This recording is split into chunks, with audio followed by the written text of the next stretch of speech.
Pada kesempatan ini, saya akan menjelaskan tentang motivasi dalam organisasi. Sebelum itu, izinkan saya memperkenalkan diri. Penjelasan ini atau presentasi ini dalam rangka memenuhi tugas semester perilaku organisasi Universitas Siber Asia tahun 2024-2025. Saya sendiri Mokrian Barokah dengan NPM 24030100237 dari kelas akuntansi 507 501. Dosen pengampu mata kuliah perilaku organisasi yaitu Ibu Vika Febri Mulyati, Eskom Mkom, dan Ibu Yuanisa Aisanafi, SEM SHK. Apa sih motivasi? Motivasi itu adalah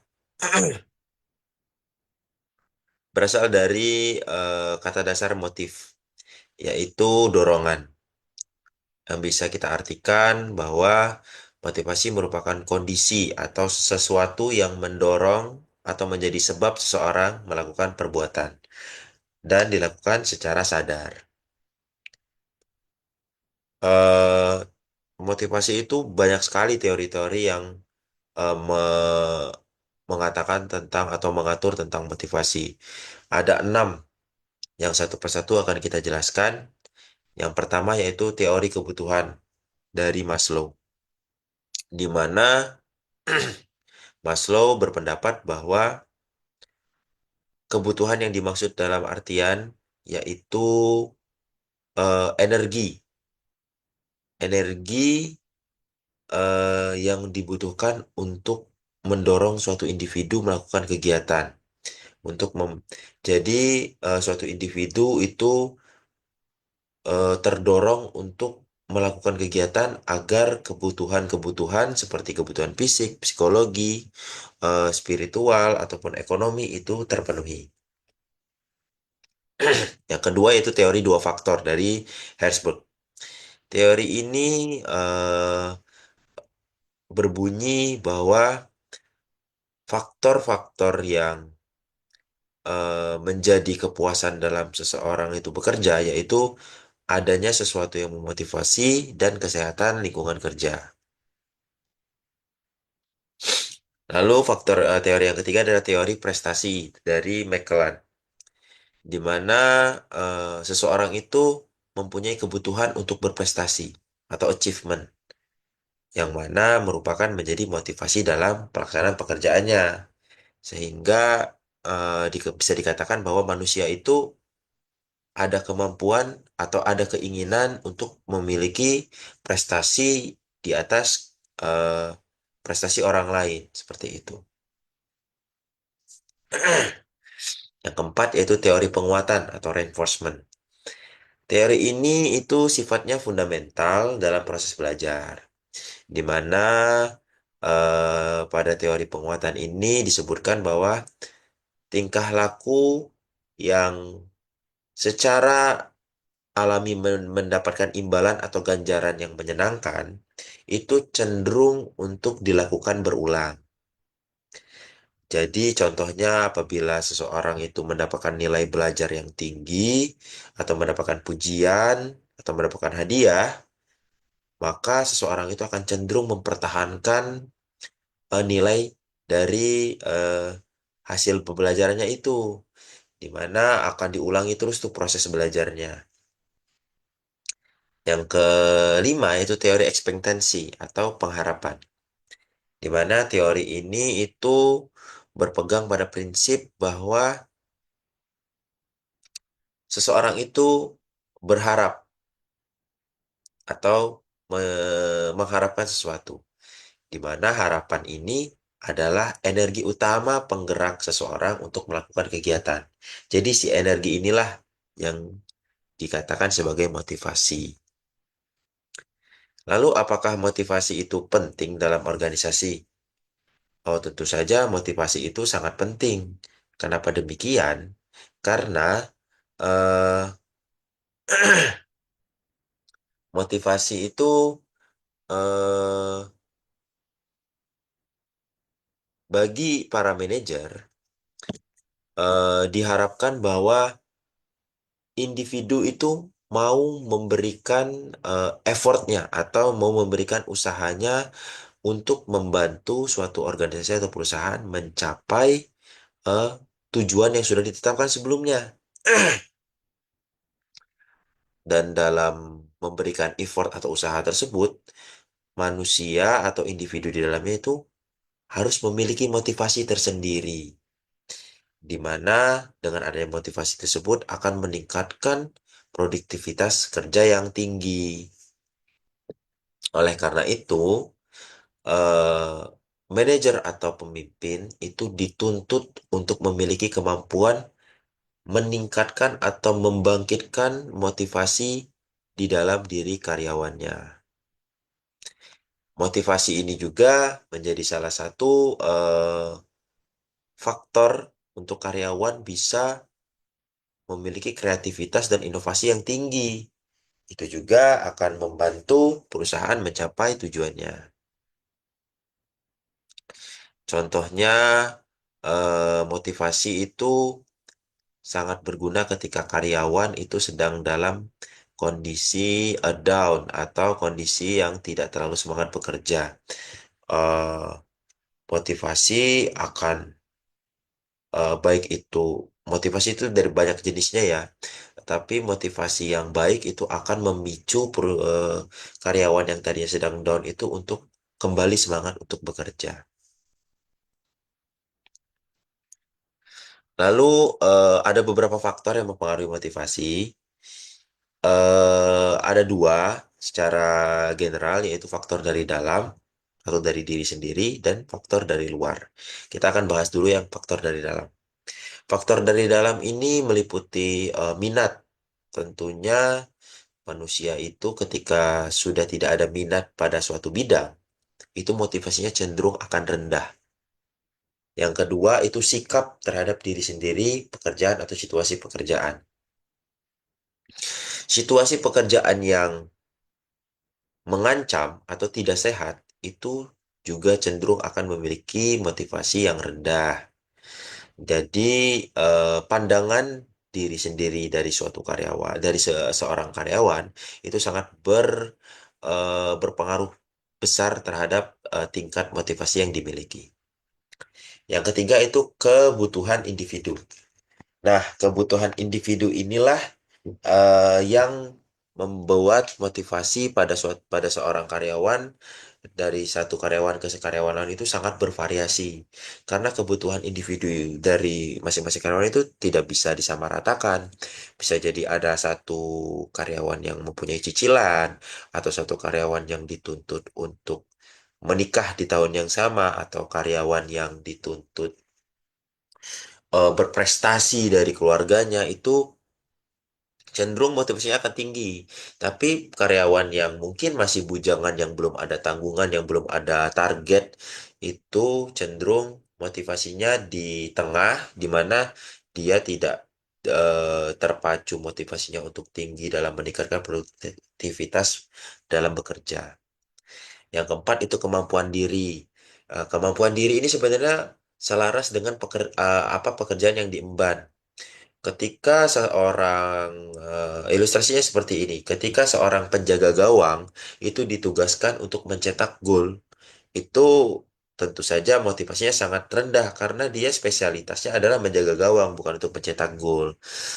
Tapi berbanding beda lagi ceritanya kalau misalnya penjaga gawang diberikan target untuk tidak kebobolan, tentunya motivasinya akan tinggi karena memang itu merupakan tanggung jawab dari si penjaga gawang tersebut. Yang kelima itu pengetahuan tentang pekerjaan, sebenarnya sama seperti kemampuan diri, tapi ini dari sudut pandang pekerjaan yang diemban seperti itu. Nah, yang keenam itu tentang emosi dan suasana hati. Yang ini itu yang sangat cepat perubahannya itu di aspek faktor dari dalam yang keenam ini. Karena emosi dan suasana hati ini bisa dipicu oleh hal-hal kecil. Contohnya, kalau untuk perempuan itu misalnya sedang dalam kondisi haid seperti itu kan, atau laki-laki itu misalnya klub bolanya lagi jelek performanya gitu, klub yang disupportnya itu juga akan berpengaruh ke kinerja. Dianya akan tidak fokus atau dianya akan cenderung pengambilan keputusannya agak ceroboh. Begitu juga dengan faktor emosi yang dipengaruhi oleh hubungan internal atau hubungan privasi dari karyawan seperti itu. Lalu faktor dari luar. Faktor-faktor dari luar yang mempengaruhi motivasi yang pertama itu tentu saja gaji atau upah atau kompensasi yang diterima oleh karyawan. Itu tentunya semakin tinggi atau semakin rendahnya gaji yang diterima itu akan mempengaruhi tingkat motivasi suatu karyawan, seorang karyawan. Lalu kebijakan-kebijakan perusahaan di mana kebijakan-kebijakan yang menyejahterakan karyawannya itu akan meningkatkan motivasi karyawan dalam bekerja. Supervisi dalam hal ini mungkin atasan yang bisa kita sebut atasan langsung itu. Atasan langsung yang sangat mengayomi yang bersifat leader itu tentunya akan meningkatkan motivasi bekerja. Beda halnya dengan atasan yang sifatnya hanya memerintahkan saja tanpa mencontohkan. Lalu yang keempat ada hubungan antar manusia, yang keenam kondisi pekerjaan seperti jam kerja, lingkungan fisik yang sudah kita bahas sebelumnya, dan yang terakhir itu budaya organisasi. Nah, budaya organisasi ini juga berpengaruh nih ke motivasi orang yang cenderung budaya budaya atau mungkin cara bekerjanya itu sangat textbook itu di mana dia ditempatkan di organisasi yang budayanya sangat fleksibel, banyak professional judgment gitu, misalnya gitu ya, tidak sesuai dengan aturan. Itu tentunya akan sangat rendah motivasinya dalam bekerja di lingkungan yang seperti itu. Nah, dari enam faktor motivasi ini, salah satunya adalah kompensasi, di mana kompensasi inilah yang akan kita bahas selanjutnya. Bagaimana sih contoh studi kasus nyata? Apakah benar nih kompensasi itu mempengaruhi motivasi dalam bekerja? Studi kasus yang kita ambil itu dari jurnal Prima atau Proceeding nomor 4 tahun 2021, di mana ini jurnalnya menganalisa tentang apakah pemberian kompensasi pada PT BPR Karya Jatnika Sadaya di Bandung itu meningkatkan kinerja karyawan. Jurnal ini dibuat oleh Eka Purwanda dan Doni Setiawan.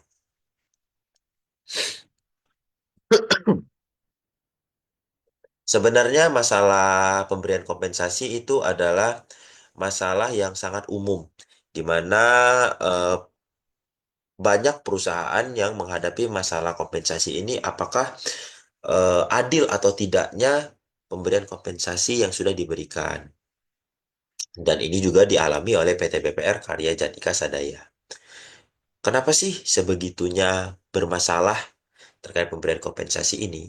Karena dampak dari pemberian kompensasi itu sangatlah berpengaruh, di mana pemberian tunjangan yang dilakukan dengan baik itu akan menambah semangat dan motivasi karyawan karena dia merasa terjamin oleh perusahaannya. Kinerja yang lebih baik juga akan ditunjukkan apabila perusahaan memberikan kompensasi yang lebih baik.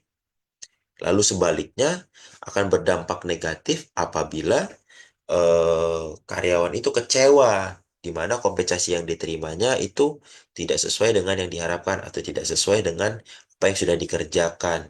Dampak buruknya yaitu karyawan akan keluar dari perusahaan. Lalu pada jurnal tersebut juga membahas apabila memang motivasi itu berdampak pada peningkatan kinerja karyawan, itu apa sih tujuan diberikan kompensasi tersebut? Yang pertama itu adalah untuk memenuhi kebutuhan ekonomi. Di mana dalam hal ini karyawan untuk hidup tentunya butuh uang. Kebutuhan ekonomi ini adalah salah satu tujuan kompensasi untuk membuat karyawannya aman secara ekonomi, baik itu dia ada keluarga yang ditanggung, atau yang ditanggung diri sendiri, atau yang ditanggung itu ada orang tua, dan sebagai dan semacamnya. Lalu yang kedua itu menghubungkan kompensasi dengan produktivitas karyawan. Ini artinya itu semakin tinggi kompensasi yang diberikan, maka semakin tinggi juga karyawan itu dipaksa atau didorong untuk produktif. Jadi bahasanya udah dibayar sekian, kamu harus memberikan produktivitas yang sebanding seperti itu. Lalu yang ketiga adalah menghubungkan imbalan dan keberhasilan bisnis. Nah, ini itu arahnya itu apabila organisasi berhasil mencapai keberhasilan atau mencapai tujuan yang sudah ditetapkan sebelumnya, maka organisasi juga memiliki kewajiban untuk memberikan imbalan lebih kepada karyawannya. Hal inilah yang akan memotivasi karyawan dalam meningkatkan kinerjanya.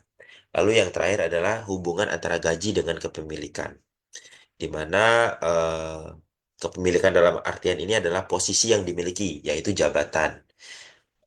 Seorang karyawan yang memiliki jabatan dituntut untuk memberikan produktivitas kinerja yang sesuai dengan kompensasi yang sudah diterimanya akibat dari posisi atau jabatan yang sudah diberikan. Lalu dari kesimpulan studi kasus atau jurnal yang sudah saya kutip itu bahwasanya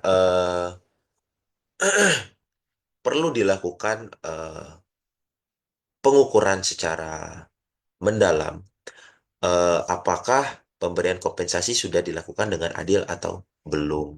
Karena apabila tidak tindak lanjutin atau dibiarkan berlarut-larut, solusinya akan sangat negatif bagi perusahaan. Karena bukan hanya untuk perusahaan, untuk karyawan juga. Karena karyawan akan terdemotivasi atau merasa tidak puas dengan sistem yang ada, dan perusahaan juga akan merugi dengan karyawan tersebut akan keluar dari perusahaannya. Tentunya dia akan memilih perusahaan yang memberikan kompensasi yang setimpal atau cenderung lebih besar daripada perusahaan tempat dia berada sekarang. Dan pemberian kompensasi itu terbukti bahwa tujuannya adalah untuk memotivasi dan mendorong karyawan bekerja secara maksimal serta meningkatkan performanya, sehingga itu akan membantu perusahaan dalam mencapai tujuan perusahaannya karena adanya motivasi tersebut. Dari kesimpulan ini juga bisa kita simpulkan, bisa kita kaitkan bahwa kompensasi itu merupakan salah satu faktor bagaimana eh, motivasi itu bisa tumbuh dari dalam diri seseorang dan dampaknya akan meningkatkan kinerja dalam suatu organisasi. Baik, itu saja yang bisa saya jelaskan tentang motivasi dalam kinerja perusahaan atau kinerja organisasi. Yang lebih spesifik saya membahas tentang kompensasi. Eh, Apabila ada salah kata dan salah penjelasan, saya mohon maaf. Saya ucapkan terima kasih atas perhatiannya. Saya akhiri. Wassalamualaikum warahmatullahi wabarakatuh.